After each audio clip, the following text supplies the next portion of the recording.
buku Sinaksarion ini, di mana Maria itu punya ibu namanya Anna, bapaknya namanya Yoakim.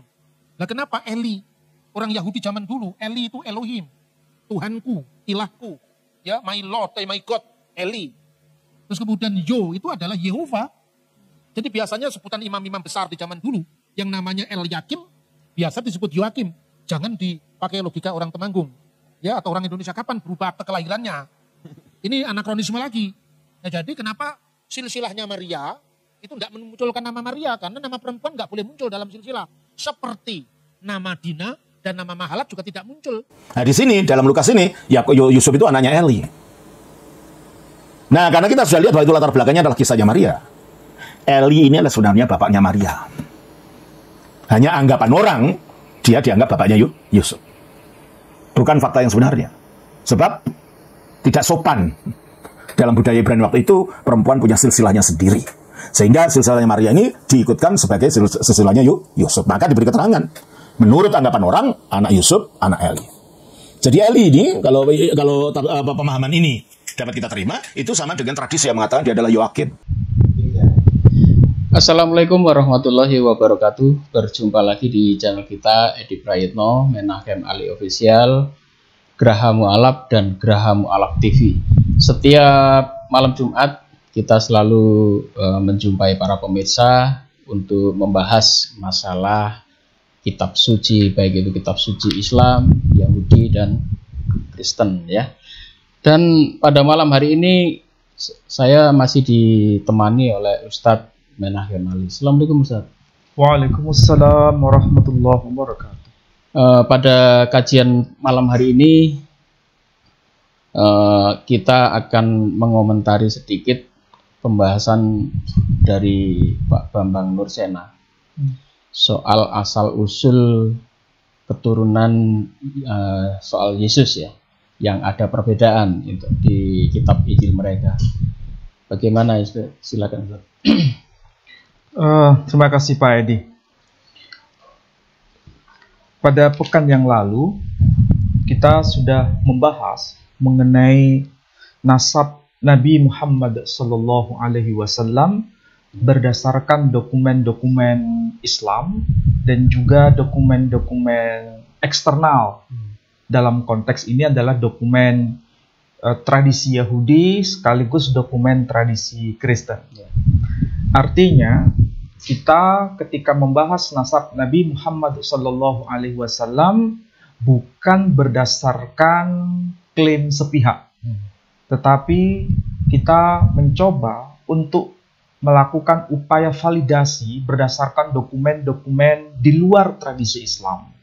Dan saya kira pola pemahaman seperti itu harus mulai dibiasakan oleh Muslim itu sendiri, terutama yang hidup di era Gen Z.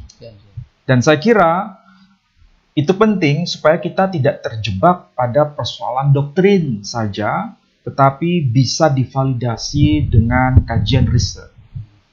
Nah, kesimpulan pembahasan kita kemarin, kita mengetahui bahwa nasab Nabi Muhammad SAW itu benar-benar fix, tidak ada perdebatan, bahkan dikuatkan dengan tradisi hadis yang sangat konkret. Di situ menyebutkan dalam kitab Sahih Muslim, disebutkan hadisnya seperti ini. Innallaha astafa Kinanah min waladi Ismail wastafa Quraisyan min Kinanah wastafa min Quraisy Bani Hashim wastafani min Bani Hashim. Sesungguhnya Allah telah memilih seorang yang bernama Kinanah dari antara keturunan Ismail dan memilih Quraisy dari antara keturunan Kinanah dan memilih Bani Hashim di antara keturunan Quraisy wastafani min Bani Hashim, dan Allah telah memilih aku dari antara Bani Hashim. Berdasarkan hadis itu memberikan pemahaman secara utuh bahwa antara Rasul Muhammad SAW ada mata rantai nasabnya dengan Bani Hashim. Dan Bani Hashim ada mata rantai nasabnya dengan suku Quraisy. Dan suku Quraisy ada mata rantai nasabnya dengan Kinanah. Dan Kinanah ada mata rantai nasabnya dengan Ismail. Artinya secara konkret dan sharih, dan semua kaum muslimin mengakui bahwa hadis itu diterima secara konsensus di antara semua kaum muslimin. Nah, dalam konteks ini berarti sejak era abad ke-3 Hijri sudah fix. Kalau abad ke-3 Hijri itu berarti abad 10. Abad 10 Masehi. Antara abad ke-9 akhir hingga awal abad ke-10 Masehi. Itu sudah fix. Itulah sebabnya kalau kita kemarin membahas mengenai apa yang ditulis dalam Taurat versi bahasa Arab, Rabai Saadia Gaon, yang seorang nasabah, ahli nasab dalam tradisi Yahudi, menegaskan bahwa semua keturunan Ismail disapa dengan sebutan Asy-Syarif. Dan saya kira itu ada meeting point dengan tradisi Islam, yang memang istilah atau gelar Asy-Syarif memang ditujukan hanya pada keturunan Ismail, bahkan lebih khusus ditujukan kepada keturunan Nabi Muhammad SAW. Artinya, dengan kesimpulan sederhana, tradisi Islam pada abad ke-3 Hijri atau abad ke-10 Masehi itu sudah final. Tidak ada masalah. Tidak ada perdebatan. Oke. Nah, sekarang kalau kita mencermati apa yang disampaikan oleh Pak Dr. Bambang Nursena yang tadi sudah disampaikan oleh Pak Edi sebagai pengantar, ada persoalan yang sangat krusial mengenai nasab Nabi Isa alaihissalam atau nasabnya Yesus Kristus atau genealogi Yesus Kristus. Itu menjadi masalah yang sangat serius. Kenapa disebut sangat serius? Karena sampai hari ini, sampai era Gen Z, kalau Gen Z itu sama dengan Gen Z. Kalau bahasa apa? Bahasa Hollandsprachen, menyebutnya bukan Z, tapi Z. Nah, kenapa itu harus menjadi konsentrasi kita pada pembahasan ini? Paling tidak kita bisa merujuk pada data-data atau dokumen awal tradisi gereja, yang itu bisa kita kaitkan dengan data pada era abad pertengahan. Nah, saya kira Pak Bambang Nursena juga menyitir salah satu dokumen, yakni kitab Sinaksarion. Nah, kebetulan hari ini saya bawakan juga kitab ini. Ini yang dimaksud ya? Ini kitab As-Sinaksar. Kalau bahasa Arabnya As-Sinaksar. Dan sebetulnya istilah Sinaksarion itu bahasa Yunani. Ketika diarabkan menjadi As-Sinaksar. Tulisannya Arab, tapi di sini ada gambar suci. Ya kan? Dan ini bukan kitab ulama tradisi Islam. Ya kan? Kalau kita lihat di sini, kita bisa baca kitab As-Sinaksar. Al-Jami' Al-Ahbar Al-Anbiya Wal-Rusul Wal-Syuhada Wal-Qiddisin. Artinya ini kitab As-Sinaksar, kumpulan informasi berkaitan dengan narasi para nabi, kisah berkaitan dengan teladan hidup para nabi, para rasul. Para rasul di sini bukan yang dimaksud Rasul dalam konteks Islam, tapi Rasul yang dimaksud di sini adalah bapak-bapak gereja apostolik, wasyuhada dan para martir, wal-qiddisin dan juga para santo. Jadi al-qiddisin itu kalau diterjemahkan dalam bahasa kita itu para santo. Santo itu orang-orang suci yang sudah meninggal itu. Yang sudah meninggal. Tradisi Katolik dan tradisi Ortodok, Kristen Ortodok mengenal istilah para santo dan para santa. Kalau dalam bahasa atau istilah Arabnya disebut al-qiddisin. Sedangkan Asyuhada itu para martir atau para syuhada, tapi dalam konteks tradisi Kristen.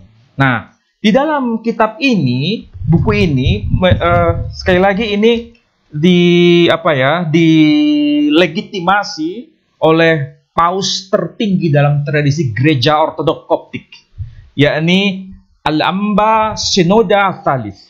Al-Amba, Amba itu sama dengan paus. Synoda Thalith, paus Synoda yang ketiga. Ini wajahnya, ya kan?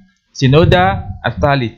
Makanya di sini tertulis Al-Amba Synoda Thalith. Al-Baba Al-Iskandariyah. Jadi pemimpin tertinggi kepatriarhan gereja Ortodok Koptik.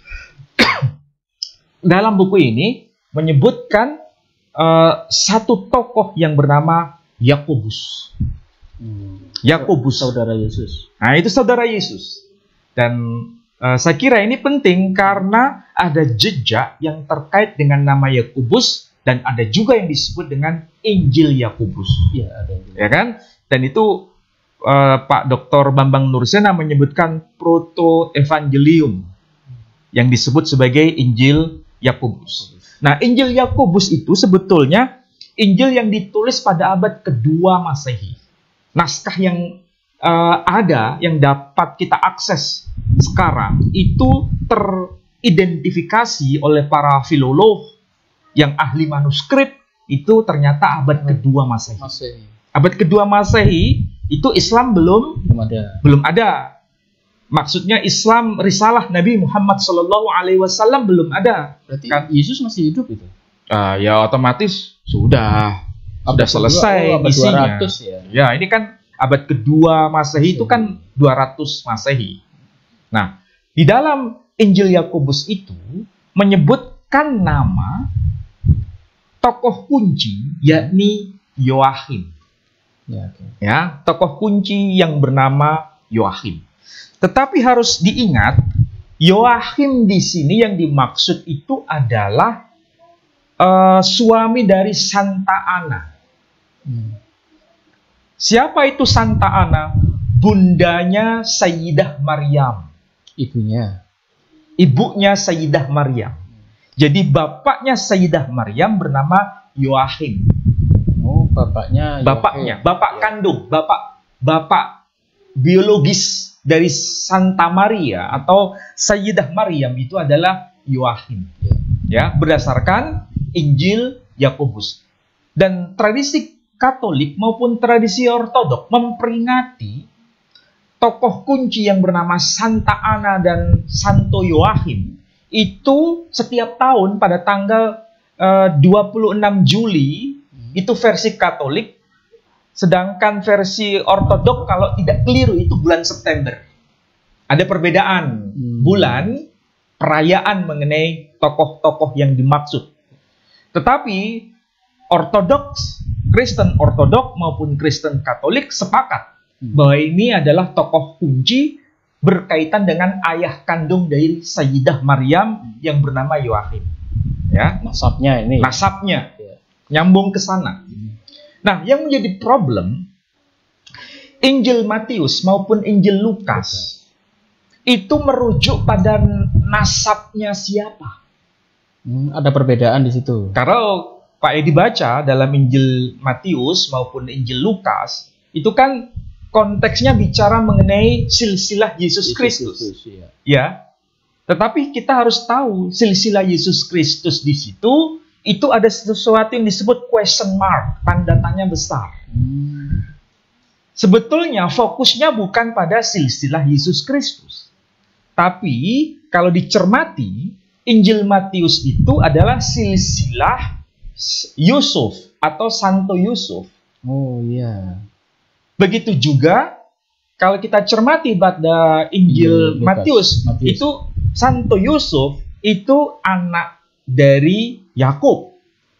Tapi bukan Nabi Yakub ya. Tapi Yakub orang lain. Namanya Yakub. Memperanakkan Yusuf. Sedangkan dalam Injil Lukas menyebutkan bahwa Yusuf atau Santo Yusuf itu anak Eli. Ya, Eli. Ya kan? Kemudian disitulah yang kemudian menjadi perdebatan yang tidak selesai sampai hari ini. Yang dibahas oleh Pak Bambang kemarin. Iya. Nah, bagaimana kita bisa mengurainya? Ternyata, kalau kita merujuk pada dokumen-dokumen kuno, maksudnya sebelum era zaman risalah Nabi kita Muhammad Sallallahu Alaihi Wasallam, bapak-bapak gereja awal, generasi awal. Jadi maksudnya itu bukan bapak gereja generasi modern, tapi bapak gereja generasi purba. Sebelum era abad ke-7 Masehi, sebelum era Nabi kita Muhammad Sallallahu Alaihi Wasallam, kita mengenal tokoh yang bernama Santo Ambrosius. Kita mengenal tokoh yang bernama Santo Julius Africanus. Kita mengenal tokoh yang bernama Santo Athanasius, dan masih banyak yang lain, termasuk juga Santo Hilary of Peters. Itu mereka semua itu hidup pada abad ke-4 Masehi. Ya, nama-nama yang saya sebut tadi itu para bapak gereja awal, semua hidup pada abad ke-4 Masehi. Ternyata mereka semua itu punya pandangan yang seragam. Pandangan yang seragam apa maksudnya? Ternyata Injil Matius maupun Injil Lukas itu merujuk pada nasabnya Yusuf. Bukan nasabnya Bunda Maria. Bunda Maria. Loh, bagaimana ceritanya? Begini penjelasannya. Kita merujuk salah satu contoh Santo Julius Africanus, menegaskan bahwa Injil Matius itu nasabnya Yusuf merujuk pada Yakub. Maksudnya Yusuf itu anak kandung Yakub. Sedangkan Injil Lukas itu merujuk pada nasabnya Yusuf tapi anak yuridis Eli. Artinya istrinya Eli itu dinikah oleh Yakub yang bernama Esta, dan maka lahirlah Yusuf. Berarti ada dua bapak di situ. Ada dua bapak di situ. Yusuf itu berarti punya dua bapak.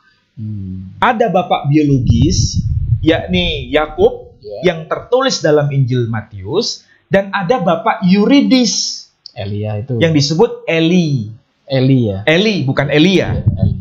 Kenapa bisa begitu? Karena ini berkaitan dengan tradisi Yahudi. Bila seseorang itu hidup dan kemudian menikah, lalu kemudian meninggal tanpa punya keturunan, ya, maka saudaranya, baik itu saudara kandung atau saudara satu famili atau satu bangsa atau satu suku, harus menikahinya wanita itu, supaya nanti ketika melahirkan keturunan, nasabnya itu disambungkan dengan bapak yang setelah meninggal ini.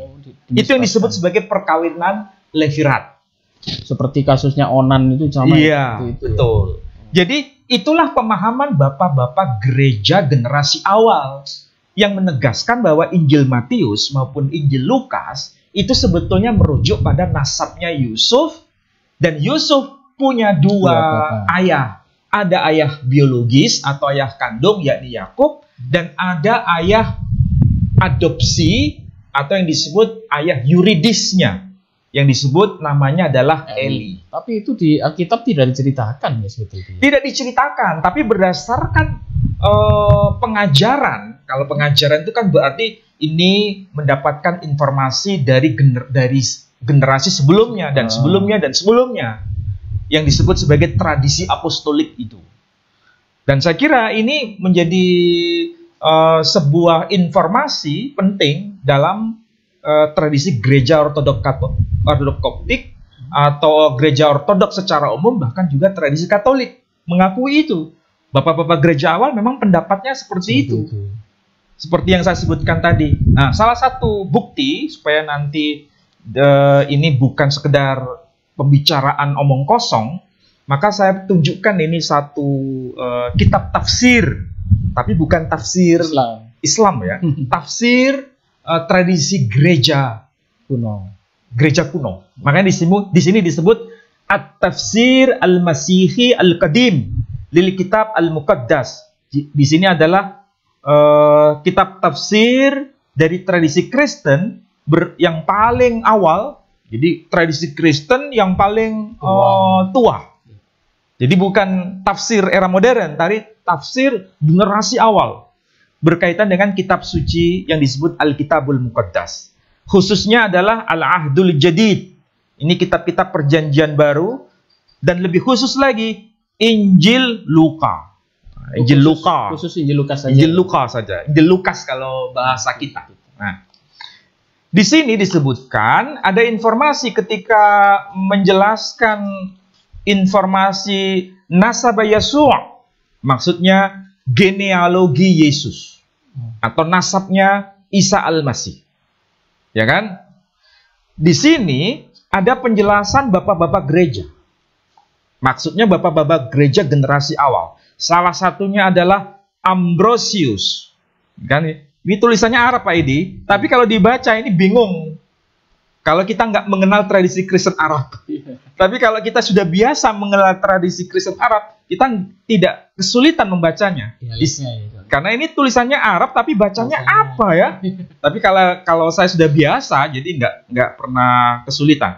Di sini tertulis, ketika membahas Injil Lukas ini, Ambrosius mengatakan sesuatu yang penting di sini.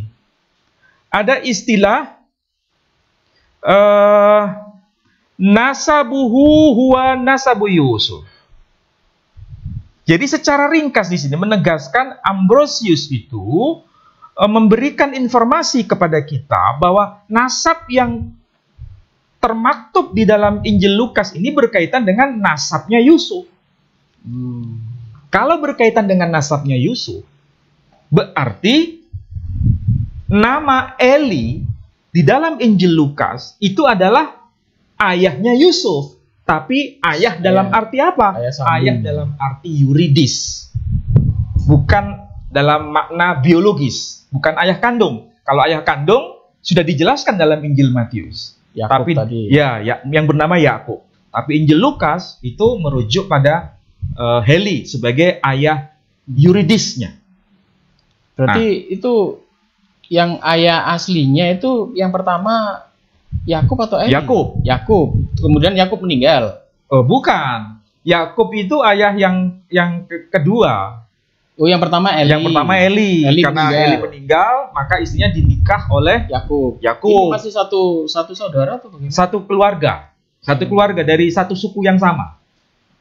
Makanya di situ dijelaskan dalam Injil Lukas bahwa Eli itu nasabnya nyambung kepada Nathan. Oh, Nathan. Sedangkan di dalam Injil Matius, Yakub itu nasabnya nyambung kepada Salomo atau Sulaiman. Nathan dan Sulaiman itu bersaudara, keturunan dari Yehuda. Dan Yehuda. Ya, keturunan dari Nathan dan Salomo atau Sulaiman, keturunan Daud.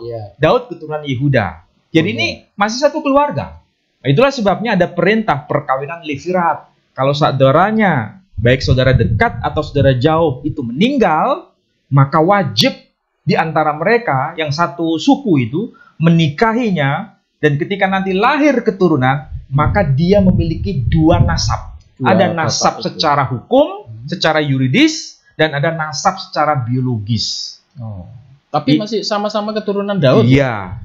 Soalnya klaim Kristen itu kan mereka meskipun itu dari nasabnya Yusuf, Yesus Kristus itu dianggap anak Daud, putra Daud, keturunan Daud. Ya, itu klaim teologis. Tapi kalau dari pembahasan yang sudah saya sampaikan tadi, itu berkaitan dengan nasabnya Yusuf. Baik itu Injil Matius maupun Injil Lukas. Pertanyaannya, Yusuf itu kan tidak memperanakkan Yesus secara biologis. Tidak ada mengumpuli ya. Tidak ada perkawinan di situ ya. Yesus itu kan bukan anak kandung Yusuf. Tapi anak kandung Maria. Santa Maria. Anak kandung Sayyidah Maria. Pertanyaannya, lalu nasabnya Yesus melalui Santa Maria atau Sayyidah Maria itu datanya dari mana? Soalnya Pak Bambang bilang Untuk nasab perempuan dia bilang tidak dihitung. Betul. Tidak disebutkan. Iya, betul. Tidak dihitung. Iya. Tetapi ingat, penjelasan para bapak gereja awal itu semua sepakat satu suara menegaskan Injil Lukas itu bukan merujuk pada nasab Maria, tapi merujuk pada nasabnya Yusuf. Artinya penafsiran yang menyebutkan bahwa Santo Lukas atau Injil Lukas itu menjelaskan mengenai nasabnya Maria itu gagal total. Iya. Artinya tidak tervalidasi berdasarkan penjelasan dari bapak-bapak gereja awal seperti yang saya sebutkan tadi, sebagaimana juga yang termaktub di dalam dokumen tafsir gereja kuno dan merujuk pada tokoh-tokoh besar. Ada Ignatius, ada Origen, ada macam-macam ya. Tadi saya kutipkan salah satu contohnya saja. Nah, ini sudah clear berarti nasabnya Yesus merujuk pada data Injil Lukas itu tidak tervalidasi. Oh, betul. Berdasarkan dokumen-dokumen Bapak Gereja generasi awal. Tidak ada penjelasan sama sekali. Cuman klaim dari mereka ada. Nah, itu. Klaim seperti itu sejak kapan baru muncul? Iya. Itu yang harus dipertanyakan. Iya, seperti Dan saya kira Pak Edi bertanya juga, sejak kapan ada penafsiran seperti itu? Bahwa Injil Lukas itu merujuk pada silsilah Yusuf Bunda Maria. Iya, Bunda Maria tadi. Ya. Padahal bapak-bapak gereja generasi awal, Injil Lukas itu berkaitan dengan silsilah Yusuf, bukan silsilah Maria. Lalu sejak kapan penafsiran bahwa Injil Lukas itu menjelaskan mengenai nasabnya Bunda Maria? Sejak kapan itu baru muncul? Itu kan pertanyaan besar. Nah, itulah sebabnya perlu diklarifikasi. Nah, sekarang kalau kita mencermati data-data yang penting, ternyata informasi bahwa Injil Lukas itu mulai ditafsirkan sebagai silsilah Santa Maria itu baru dimulai oleh tokoh yang bernama Annius Viterbo. Dan ini adalah pendapat yang baru muncul pada abad pertengahan.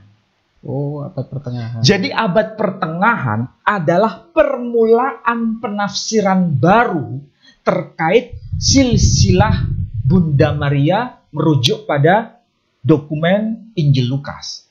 Yang sebelumnya Injil Lukas dipahami oleh bapak-bapak gereja generasi awal sebelum era Islam itu sebagai silsilahnya Yusuf.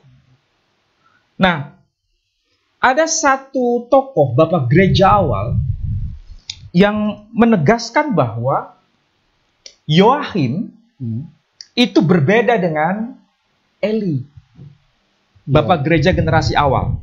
Maksudnya Yoachim berbeda dengan Eli. Apakah ada pendapat yang mengatakan mereka bersama gitu?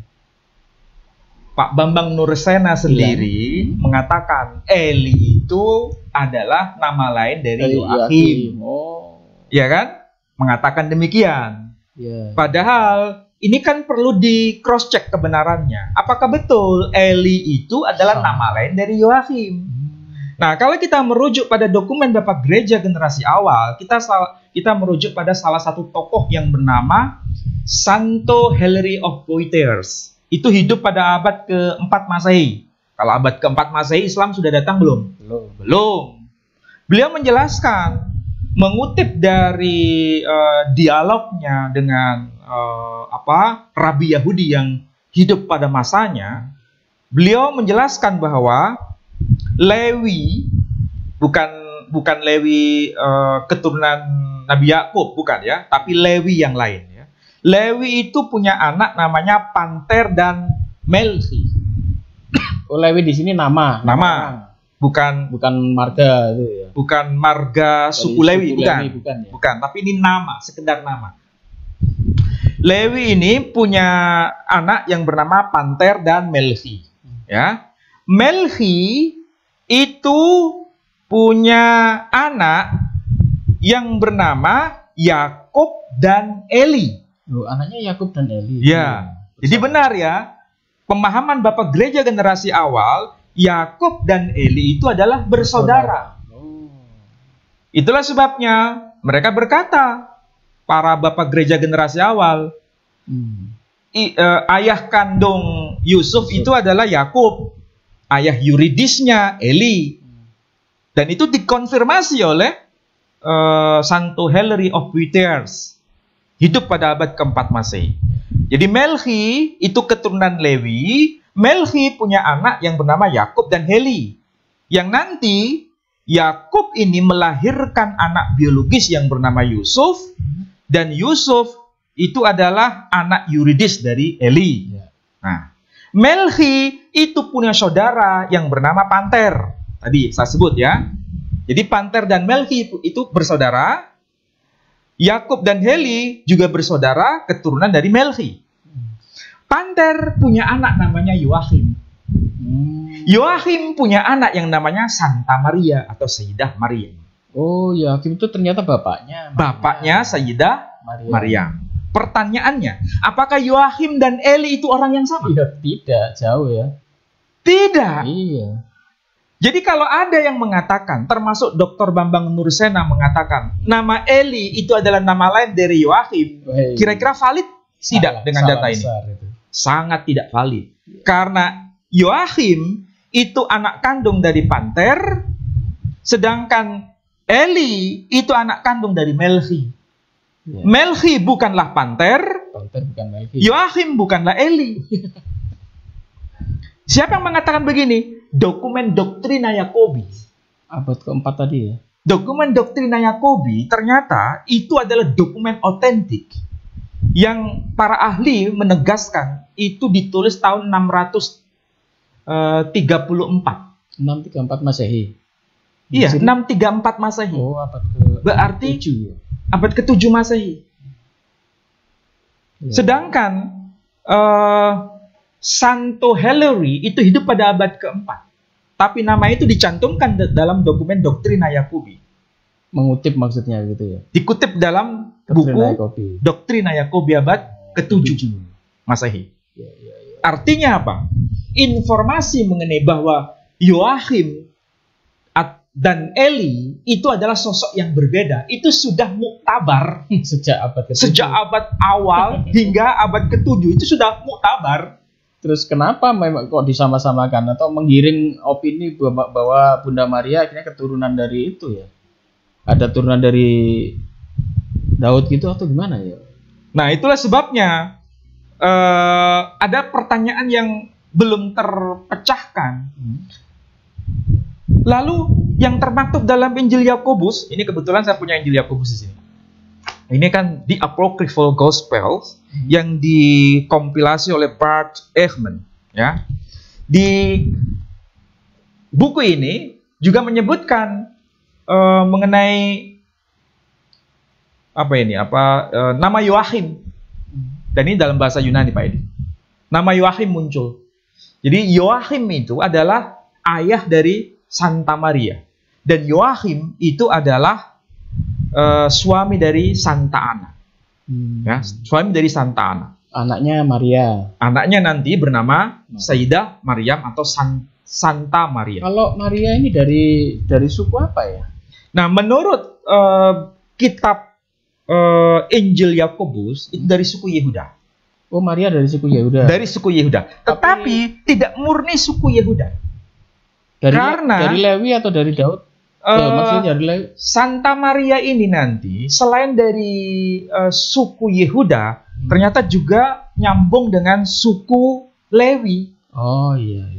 Dan itu ada penjelasan dari Bapak Gereja yang saya kira dikenal, namanya adalah Androikus. Androikus itu menegaskan bahwa Santa Maria itu ada keterkaitan dengan suku Yehuda dan juga ada keterkaitan dengan suku Lewi atau suku Harun.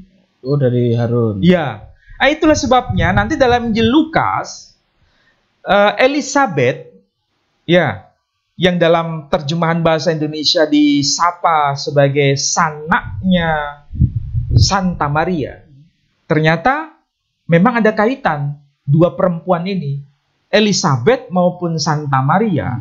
Itu adalah keturunan Harun yang berasal dari suku Lewi. Berarti penegasan Injil Lukas itu dikonfirmasi oleh Bapak Gereja yang bernama Andronicus. Dan saya kira ini penting juga ketika kita membaca dokumen Quran yang diterjemahkan oleh Bapak Gereja yang hidup pada abad ke-15 Masehi atau abad pertengahan, yang namanya di sini disebut Egidio da Viterbo. Jadi ini adalah Bapak Gereja yang bernama Egidio da Viterbo. Pada abad ke-15 Masehi, beliau menerjemahkan Quran dalam bahasa Latin. Oh, ini Quran bahasa Latin. Saya kira kalau bahasa Latin itu kan kita mengenal full text Vulgata yang ditulis atau dikerjakan oleh Santo Hierom pada abad ke-4 Masehi. Itu kan Alkitab atau Bible diterjemahkan dalam bahasa Latin yang disebut dengan teks Vulgata dalam bahasa Latin. Termasuk juga Bapak Gereja yang bernama Egidio da Viterbo itu menerjemahkan juga Quran dalam bahasa Latin. Nah, ini menarik kan? Kalau ada Bible bahasa Latin, ada Quran bahasa Latin. Iya. Biasanya kan cuman iya. Dan kita bangga juga dengan Quran bahasa Latin ini. Ini penulisnya bukan ulama, tapi mereka. Seorang romo. Oh, dari Kristen. Dari Kristen. Makanya saya sebut Bapak Gereja Egidio da Viterbo. Tapi dia menerjemahkan Al-Quran. Menerjemahkan Quran. Pertanyaannya begini. Cara beliau menerjemahkan itu kan terkait dengan rekaman kolektif pada eranya. Apa yang terjadi pada eranya, apa yang dipahami pada eranya, apa yang menjadi doktrin gereja pada eranya, termasuk itu istilah-istilah. Saya kira akrab dipahami oleh beliau. Nah, ketika menerjemahkan Quran, yakni surah Ali Imran, surah ketiga, kalau tidak keliru ayat yang ke-31. Ayatnya berbunyi wa ilqalat imra'atu imran rabbi inni nadartu laka ma fi batni muharraran fataqabbal minni. Bisa dicek ya di surah Ali Imran. Mudah-mudahan saya tidak keliru membaca ayat itu.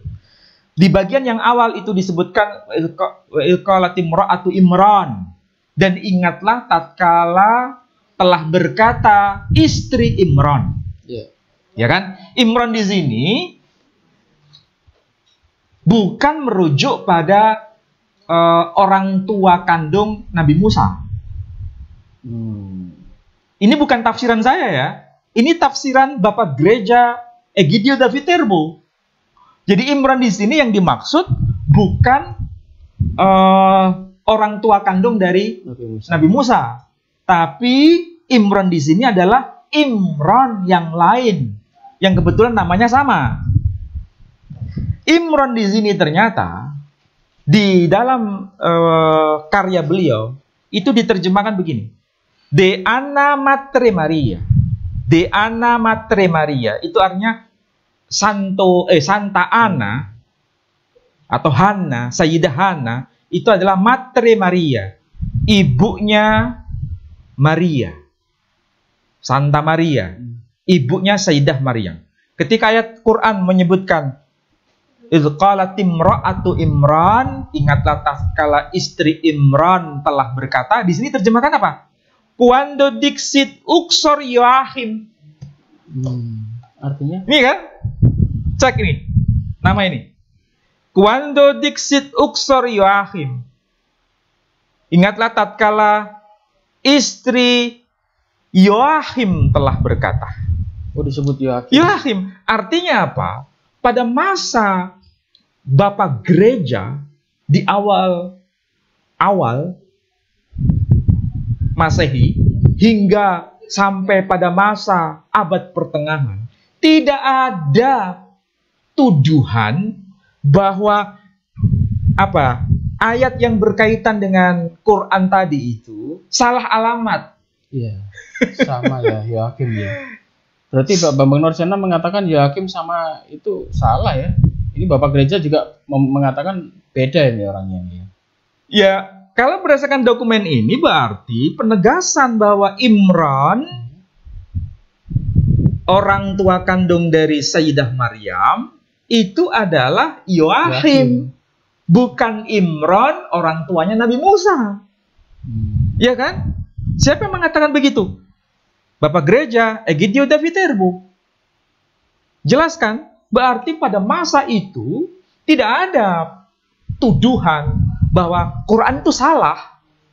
Quran itu sudah benar ketika menyebut Imran, itu maksudnya sama dengan Yoachim. Nah, ketika bicara Yoachim, ternyata disepakati oleh Gereja Ortodok Koptik, Gereja Ortodok Yunani, Gereja Ortodok Armenia, Gereja Ortodok Syria, Gereja Ortodok Assyria, dan Gereja Ortodok lainnya, termasuk Gereja Katolik, menyepakati bahwa Yoachim itu adalah orang tua kandung dari Santa Maria. Bukan Eli. Bukan Eli. Pertanyaannya. Makanya Pak Bambang Nursena mengatakan Yoachim sama dengan Eli ya. Makanya itu yang perlu kita bongkar, kita luruskan supaya ini tidak menjadi tidak menjadi sesuatu yang mengganjal dalam tradisi akademik, harus dibicarakan. Soalnya kalau orang yang tidak ngerti mungkin ya mantu-mantu aja. Itulah sebabnya kalau merujuk pada dokumen Bapak Gereja sepakat mengatakan Imran itu adalah Yoachim. Yoachim itu adalah orang tua kandung dari Bunda Maria. Oke? Itu disepakati juga Gereja Ortodok, disepakati juga Gereja Katolik. Artinya Gereja Ortodok, Gereja Katolik, dan Muslim sepakat sama bahwa Yoachim atau Imran itu adalah orang tua kandung dari Sayyidah Maryam. Oke? Dan pertanyaannya sekarang, sejak kapan Yoachim itu disamakan dengan Eli? Eli, yang tadi pertanyaan awal itu ya. Iya. Padahal kalau kita lihat dari kajian kebahasaan atau kajian linguistik atau kajian kebahasaan berdasarkan tradisi Ibrani, nama Eli yang tercantum dalam Injil Lukas versi terjemahan bahasa Ibrani itu tertulis Ayin Lamed Yod.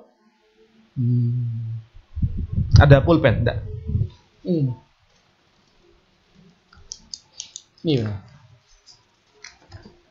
Jadi kalau ditulis nama Eli yang termaktub dalam Injil Lukas, itu tulisannya adalah Ayin, Lamed, dan Yod. Jadi begini. Ayin, Lamed, dan Yod. Oke? Ya, ini nama yang termaktub dalam Injil Lukas versi bahasa Ibrani dari terbitan yang awal sampai terbitan yang sekarang. Semua tertulis seperti ini. Tidak ada yang tertulis begini. Alef, Lamed, Yod. Tidak ada yang begini. Tidak ada. Semua tertulis Eli. Oke? Nah, Dr. Bambang Nursena menegaskan Eli itu kependek Eli yang termaktub dalam Injil Lukas. Eli.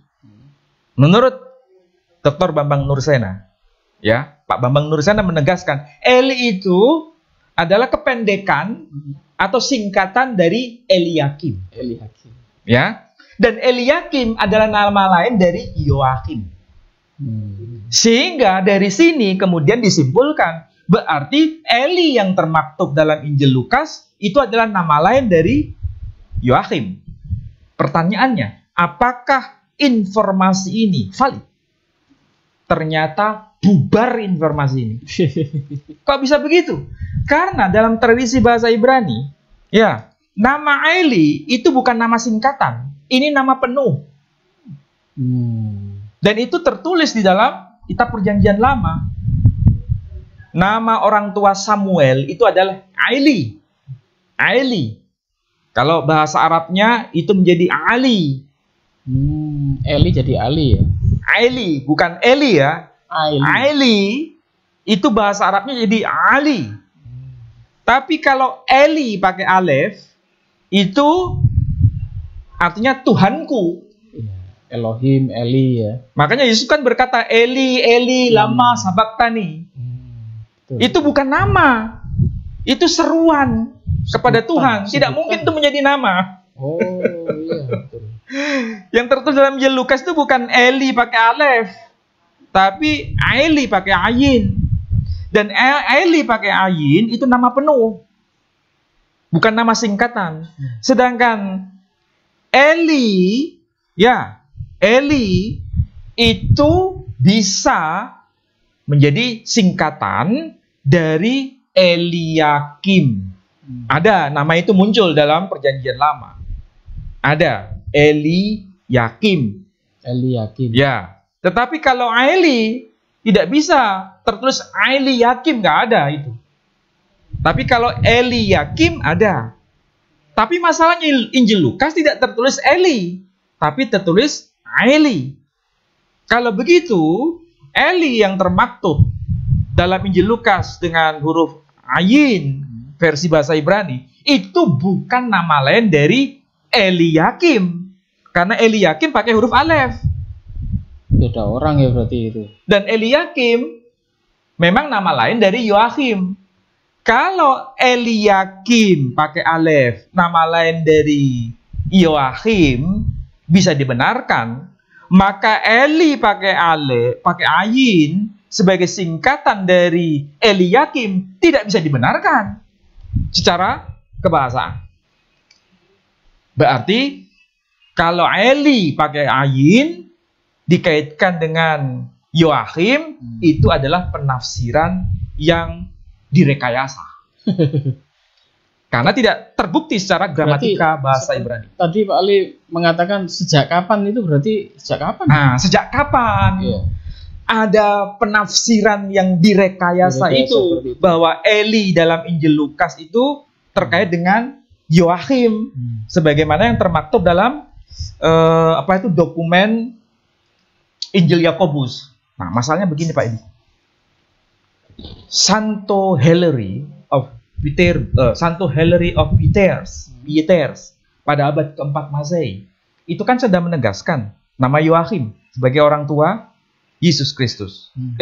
Sebagai nama orang tua Yesus Kristus. Yoakim kan? Yesus. Yoakim itu orang tua dari Maria, bukan orang tua dari Yusuf. Ya. Karena orang tua Yusuf itu adalah Eli dalam Injil Lukas. Ya, itu bapak-bapak gereja. Sedangkan bapak-bapak gereja juga menegaskan Yoakim itu orang tua kandung dari Santa Maria. Jadi ini dua hal yang berbeda. Ya. Santo Hilary menegaskan itu. Nah, kalau Santo Hilary hidup pada abad keempat, Injil Yakobus sudah ada atau tidak ada? Injil Yakobus sudah ada ya? Sudah ada, karena abad kedua. Ya. Berarti Injil Yakobus itu sudah populer di kalangan bapak gereja generasi awal. Dan itu menjadi pertanda mengapa bapak gereja generasi awal itu sangat akrab dengan Injil Yakobus ini. Namun pada akhirnya pada abad keempat atau abad kelima Masehi, kalau nggak salah abad kelima Masehi, seorang paus yang bernama Paus Gelasius mengeluarkan dekret. Dekretnya yang disebut Decretum Gelasianum, yang mendaftar Injil-Injil yang dilarang dibaca oleh gereja. Yeah. Di antaranya adalah Injil Yakobus. Oh iya, Injil Yakobus di sini bukan Yakobus yang dimuat di Injil Perjanjian Baru itu, bukan berarti ya? Nama Yakobus itu ya saudaranya Nabi Isa. Yang ada kitab Yakobus itu, bukan itu berarti? Itu surat Yakobus. Bukan ya? Tapi Injil Yakobus ditolak. Oh, surat Yakobus yang ditulis di Injil sekarang? Surat Yakobus diterima di dalam Perjanjian Baru. Tapi Injil Yakobus ditolak. Oh, begitu. Surat Barnabas, ya, surat Barnabas itu tidak masuk kanon Perjanjian Baru sekarang. Ya, ditolak. Tetapi surat Barnabas itu masuk dalam kanon Kodeks Sinaiticus. Oh, surat Barnabas ada. Masuk. Yang ditolak oleh Bapak Gereja. Padahal Kodeks Sinaiticus itu abad keempat Masehi. Ya, tapi di situ ada surat Barnabas. Masuk di situ. Tetapi pada abad keempat juga Injil Barnabas ditolak berdasarkan Decretum Galatianum abad keempat. Yang oleh Bapak Gereja yang oleh Bapak Gereja yang bernama Gelasius. Oh, Gelasius. Oke, saya tidak bicara mengenai kenapa ini ditolak, kenapa ini diterima. Itu kan menjadi pekerjaan rumah bapak-bapak gereja waktu itu. Dan sampai sekarang menjadi perdebatan yang perdebatan yang sulit untuk dipecahkan. Kenapa ini ditolak, kenapa ini diterima? Yang Injil Barnabas di sini berarti ada dua ya. Ada Injil Barnabas yang abad kedua atau abad 16. Ada katanya kan, kita kan sudah pernah bahas itu bahwa Injil Barnabas yang abad ke-16 itu kan terjemahan dalam bahasa Itali. Tapi Injil Barnabas itu sebetulnya sudah eksis sebelum era Islam. Itulah sebabnya dulu kita pernah bahas seorang penafsir yang bernama Muqatil ibn Sulaiman menegaskan nama Yudas sebagai orang yang disalibkan, dan itu sama dengan informasi Injil Barnabas. Oh iya, yang ada. Ya kan? Kan tidak mungkin beliau mengutip dari Injil Barnabas abad ke-16 padahal beliau sudah meninggal. Kan tidak mungkin. Berarti dia pasti mengutip dari Injil Barnabas versi yang lebih tua. Sehingga tidak salah bila Injil Barnabas ditolak oleh gereja pada abad keempat. Ya, berarti kan Injil Barnabas waktu itu sudah ada. Hanya kemudian didaftar sebagai salah satu Injil yang dilarang untuk dibaca. Tetapi surat Barnabas menjadi kanon dari Injil Kodeks Sinaiticus. Aneh kan? Nah, sementara surat Yakobus dikanonkan dalam kitab Perjanjian Baru, tetapi Injil Yakobus ditolak. Sebagaimana yang diumumkan dalam Decretum Galatianum abad keempat. Ini begitu rumit sebetulnya. Nah, tapi yang menjadi kesepakatan ini menarik. Apa yang dikatakan oleh Edigio da Viterbo sebagai bapak gereja menegaskan bahwa Imran itu adalah nama lain dari Yoakhim, dan Imran di sini bukan merujuk pada orang tua dari Nabi Musa, tapi Imran yang lain. Dan Yoakhim atau Imran ini lebih dikenal dalam tradisi gereja dengan nama Yoakhim, dan itu rujukannya pada Injil Yakobus, dan diaminkan oleh Bapak Gereja sebagai orang tua Santa Maria. Nah, kesimpulannya sederhana. Kalau begitu perubahan terjadi, Injil Lukas ditafsirkan sebagai silsilah Santa Maria, itu terjadi pada abad pertengahan. Oh, pertengahan. Artinya Islam itu sudah eksis. Kalau bahasa saya begini, Islam itu sudah fix ketika menyebutkan nasab Nabi Muhammad SAW. Sebelum abad pertengahan hingga abad pertengahan itu betul-betul fix, dan itu dipelajari oleh bapak-bapak gereja. Baik terutama pada era abad pertengahan. Begitu fixnya nasab Nabi Muhammad SAW. Tapi menjadi problem ketika bicara mengenai nasabnya Yesus Kristus. Sampai pada abad pertengahan belum fix. Sampai hari ini. Baru muncul penafsiran baru di abad itu sebagai upaya penyeimbang. Masa nabinya umat Islam, nasabnya clear dengan Nabi Ismail, Nabi Yesus atau Nabi Isa, kok nasabnya kok belum clear? Maka pada saat itulah dikelirkan. Soalnya ini penafsiran ya, penafsiran. clear, penafsiran clear, itu baru muncul abad pertengahan. Yang sebelumnya tidak. Belum. Tapi apakah betul itu sudah clear, sudah diakui semua? Enggak, sampai sekarang masih berdebat. Itu soalnya kalau kita lihat pemaparan Pak Bambang Nursena, dia mengatakan meskipun dari jalur Yusuf, Yesus bisa dicantolkan katanya ke Yusuf. Dengan apa istilahnya dia pakai kemarin istilah itu ya? Adopsi. Adopsi. Ya. Ya. Ya betul, tapi diadopsi sebagai anak yuridis dari Yusuf. Anak yuridis. Tapi anak darah bukan. Bukan anak Keturunan darah. kandung, bukan nasabnya berdasarkan darah dari Yusuf, tapi dari Santa Maria atau Sayyidah Maryam. Tapi Sayyidah Maryam itu nasabnya belum clear sejak zaman generasi awal, Bapak gereja generasi awal, sampai tuntas pada akhirnya abad pertengahan. Itu pun sampai sekarang masih Antara keturunan Yehuda dan dari dari Lewi tadi ya? ya, kalau Lewi itu merujuk pada nasabnya Santa Maria sekaligus kepada jalur Yehuda. Jadi ada dua.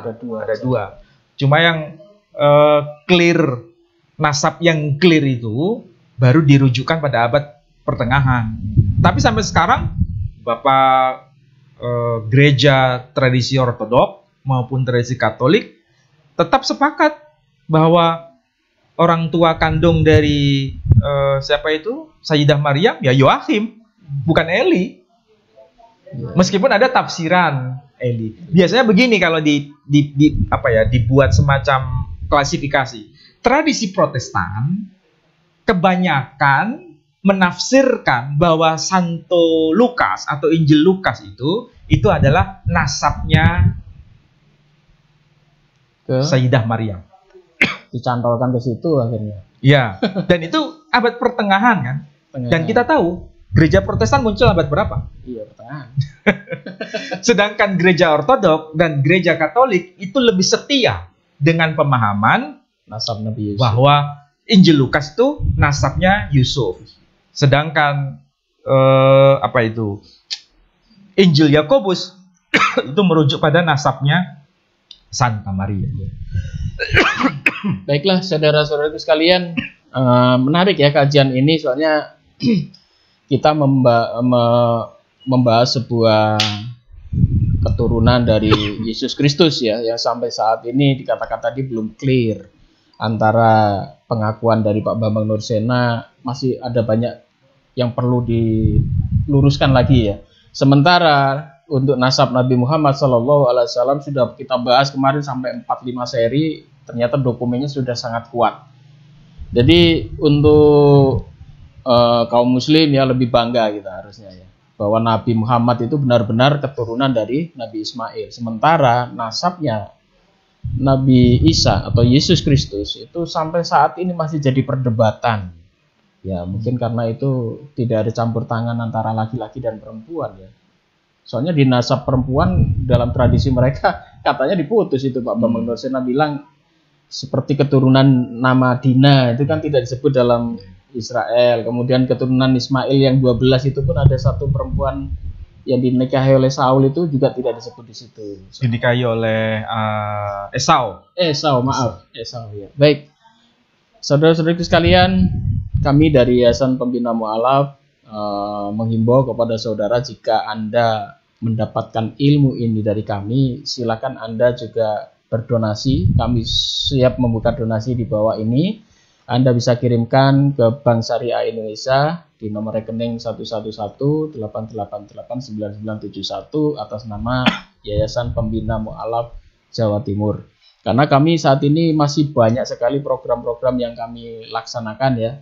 Baik itu membantu para mu'alaf, baik itu kita membina mereka, kemudian untuk operasional sehari-hari dan sebagainya, itu kita membutuhkan dana yang tidak sedikit. Sementara para mu'alaf yang kami bina juga jumlahnya semakin meningkat. Mungkin ada closing, silakan.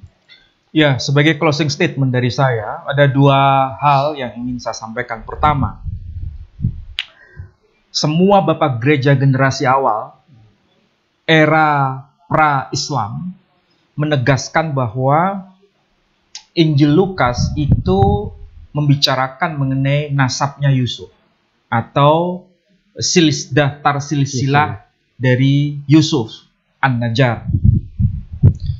Bukan merujuk daftar silsilah atau nasabnya Bunda Maria. Itu sudah clear. Kemudian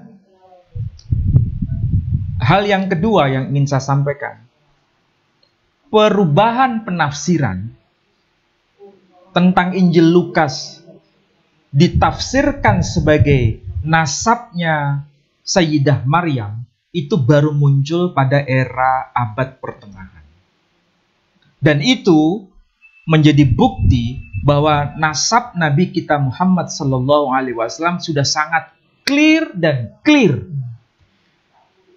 Nah, sedangkan nasabnya Nabi Isa atau Yesus Kristus sampai hari ini belum clear. Dan itu terpecah 3 kelompok besar. Tradisi Protestan mengatakan itu adalah Eli sebagai orang tua kandung dari Santa Maria berdasarkan Injil Lukas. Sementara Kristen Ortodok dan Katolik, Injil Lukas itu merujuk pada silsilah Yusuf, bukan silsilah Maria. Saya kira demikian, Pak Edi. Baik, saudaraku, terima kasih untuk para pemirsa sekalian ya. Semoga apa yang kami sampaikan ini bermanfaat dan kami mohon maaf jika ada salah kata. Wabillahi taufiq wal hidayah. Wassalamualaikum warahmatullahi wabarakatuh. Waalaikumsalam.